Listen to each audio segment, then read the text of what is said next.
Have you ever gone to a familiar place only to find that it just feels off? Like an other world, nearly the same but with a feeling of uneasy familiarity? Or maybe you looked at a photo and experienced some sort of nostalgia despite having no memories associated with it. Welcome to the liminal spaces, places between reality and everything outside of it. At the simplest level, liminal spaces are places of transition. They can be as straightforward as a doorway, wardrobe, hungry corridor, and can be as complex as your dreams or as abstract as time itself. However, liminality is limited. Often you need to brush with it in order to appreciate it, as it's often associated with nostalgia for places you've been before, but perhaps have changed with time. Images of an abandoned mall may conjure a nostalgic feeling, but also one that's strange. You've been to a mall, but you haven't been to that mall. Or you were at this one in its heyday, but it's now decayed. It's no longer how you remember it. Well, that sensation is even more intense when visiting such a place. The newish term for this eerie, empty feeling is canopsia, and it's something we've all probably felt before at one time or another. This idea and liminality in general were catapulted into the spotlight in the not-so-far-off past by a particular batch of images that anonymously made its way onto the internet. They touch on things we've all had experiences with, cranking up that eerie factor. A thread on the web where a set of liminal spaces known as the backrooms came to be. If you're not careful and you no-clip out of reality in the wrong areas, you'll end up in the backrooms, where it's nothing but the stink of old moist carpet, the madness of mono yellow, the endless background noise of fluorescent lights at maximum hum buzz, and approximately 600 million square miles of randomly segmented empty rooms to be trapped in. God save you if you hear something wandering around nearby, because it sure as hell has heard you. This post on May 12, 2019 kicked off the phenomenon known as the backrooms. Obviously, the idea of passing directly through a floor to arrive in such a place is horrifying. It'd be like falling out of bounds in a video game or glitching through a wall, but in real life. That feeling of eerie familiarity would only be magnified by the fear of the unknown as you move through the endless corridors before slowly slipping into madness. The backrooms have become a sort of modern mythos now, joining the likes of the SCP in an expansive genre of community-driven horror. There are now, in fact, two factions, if you will, for the backrooms, as some of the community believed its original, purely uncomfortable state to be its true form, compared to the additional levels and entities that haunt the dimension in its more evolved form. There doesn't always seem to be an agreement on what's contained within any given level. In a way, I believe this additional dash of chaos serves the mythos more than it harms it. It let the community run wild with it. What will you see at level 399? A hotel bathed in the light of 80s synth neon, or the inside of a cozy coach moving down a highway? What's really interesting though is that, much like other aspects and ideas born of the human experience, history repeats itself, and the backrooms are no different. The idea of liminality is so vast that it can be found anywhere you look. The door next to you or the hallway on the other side of it. Both are pathways to other locations. It's not restricted to physical travel either, as if we look to folklore of the past, even entities such as vampires themselves are liminal in nature, stuck in a state between life and death. But here's the thing, humans have always had and made backrooms. These spaces have always existed on the edges of what we know. We've always been on the verge of no clipping out of bounds between worlds, and only in the recent past, mushroom circles, mist, and more were the gateways to the unknown. When speaking of the backrooms, perhaps the best example of similarity from the past are the fairies of Celtic lore, and the mysterious realm that they inhabit alongside us. The fairy folk are known as the Sidhe and are descendants of a people known as the Tuatha De Danann, or the tribe of Danu. Their ancestors were believed to have been people of incredible, potentially divine power, and were said to have ruled over Ireland centuries before driven off by an invading force. The tribe of Danu decided to flee to their own parallel dimension, the fairy realm, or the other world. Doorways to this realm exist, though they're not what you would traditionally expect. A circle of mushrooms in a forest, for instance, known as a fairy ring, mounds of hollowed earth, or even special trees such as hawthorns were thought to be portals to this world that exists parallel to our own. Lakes, bogs, and mist were also known to be passages to this mystical realm. With doorways everywhere, it's easy to see just how one might have accidentally fallen in, not unlike our modern backrooms. The other world, however, was truly believed to exist alongside the living world by the ancients. The fairies were thought to take offense to any sort of trespassing around their sacred portals, and to this day, people are careful to avoid causing any harm to such sites. The influence of these beliefs can even be seen in such movies as Labyrinth, whose narrative draws a bit upon the tale of a creature known as a changeling. Legends depicted fairies who would, for revenge among other reasons, abduct a human child and leave a fairy in their stead. As dark as it is, this seemed to be an explanation at the time for sick or disabled children. Through dangers untold and hardships unnumbered, the movie Labyrinth brings this old lore into the modern world, well, the 80s, with more active participants. Sarah, an angsty teen, wishes her crying baby brother Toby into a fairer world and, in a fit of anger, into the Goblin King's custody, who will assuredly change him from a baby boy into a goblin minion. Sarah spends the whole movie in a labyrinthine liminal space trying to undo her terrible bargain with which seems to be an archfey, but more on that in a moment. Because this changeling idea can also be found in the Backrooms. One of the most common entities in community lore is the Skin Stealer, a monster that wears the skin of its victims to mimic their appearance and lure in other unsuspecting victims. Similar to a changeling, except a lot more gruesome, the appearance of someone is copied and used to deceive others who once knew that person. Yikes. Then, of course, back in the movie Labyrinth, there's the labyrinth itself. This realm, which would be comparable to a level in the Backrooms, is overflowing with magic and mischief.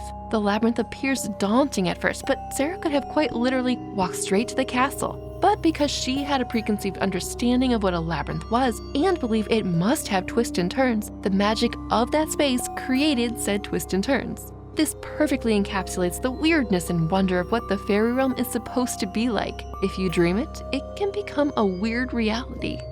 With all of the somewhat negative subject matter around them, it should be known that fairies are also open to offerings that may tilt their opinion of you in your favor. Shiny objects or gifts that are related to life and fertility are high on the list. Milk, honey, or wine may be your salvation if you ever find yourself in a situation where you've angered one of the other worlders. Just don't drink any of theirs. Beyond this, the demeanor of fairies really just depends on which type you encounter. For instance, banshees are a fairly well-known entity in folklore that are usually thought to be some sort of specter, but traditionally they're known as a type of fairy. A banshee would be an apparition of a woman with a scream that would send a chill down your spine. Their appearance is supposed to warn those that they appear before that either they or someone they love will pass away within the very next day.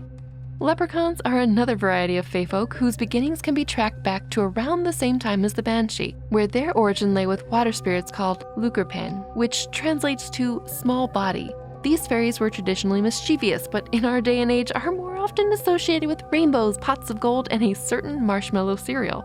But typically everything would feel unnerving in the fae realm. Time passes differently there. You are at the mercy of greater, more terrible beings. It would be like walking through the unending, musty yellow office backrooms, haunted by a hulking, lanky bacteria entity at every turn. Never let your guard down. Truly, there are many avenues of comparison between these two ideas. The other world is an oftentimes equally dangerous place that, like the backrooms, you can accidentally fall into with little hope for escape. Another great example in literature and film of such a liminal world is the Chronicles of Narnia, though at least the pathway into that mystical land is a bit less treacherous. Plus, while there are certainly dangerous beings lurking through the wardrobe, there are also powerful entities to befriend.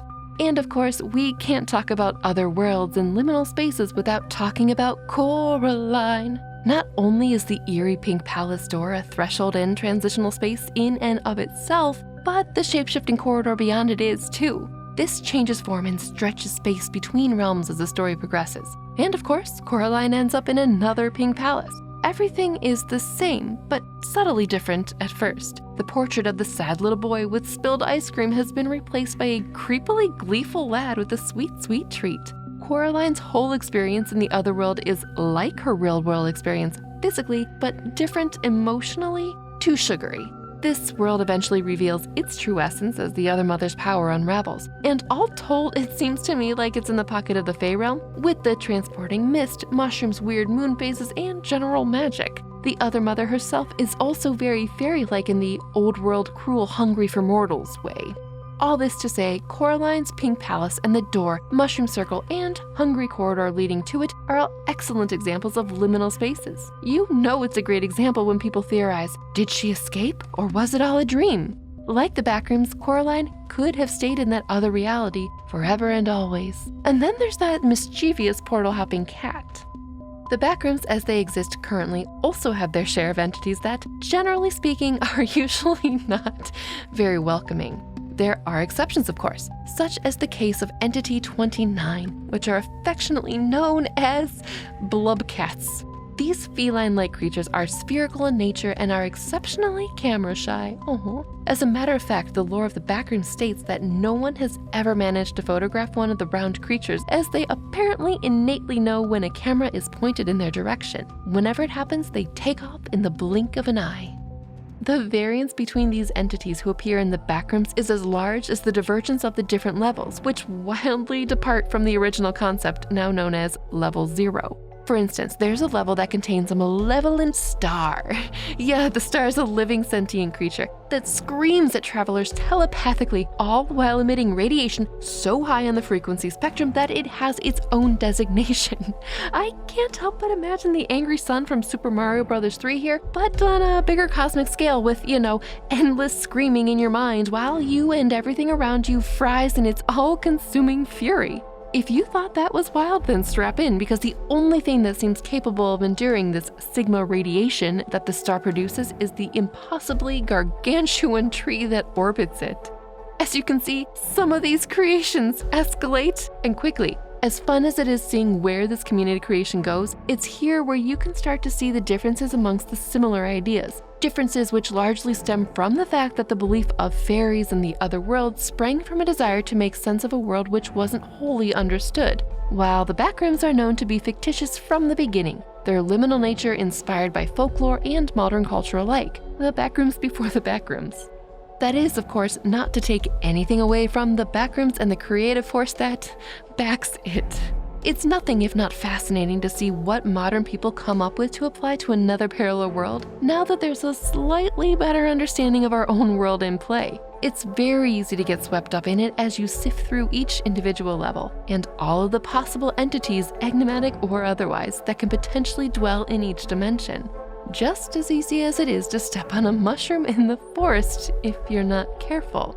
You could end up in a realm that's actually pretty great. It's like YouTube, but better. There are no ads to interrupt you. You'll see your favorite familiar creators upload videos there first, before they're live on YouTube. You'll find a treasure trove of creepy weird stories to watch or listen to on the go. This otherworldly realm is Nebula, and its residents only want to bring you the best high-quality videos and shows they can, especially stuff that is not on YouTube, like Maggie Mae Fish's Unrated series, where she explores the spicier history of cinema. This and other exclusive original content awaits you on Nebula, where if you use my links, you can join us for a special rate. And if you want to live here, lifetime memberships are now available.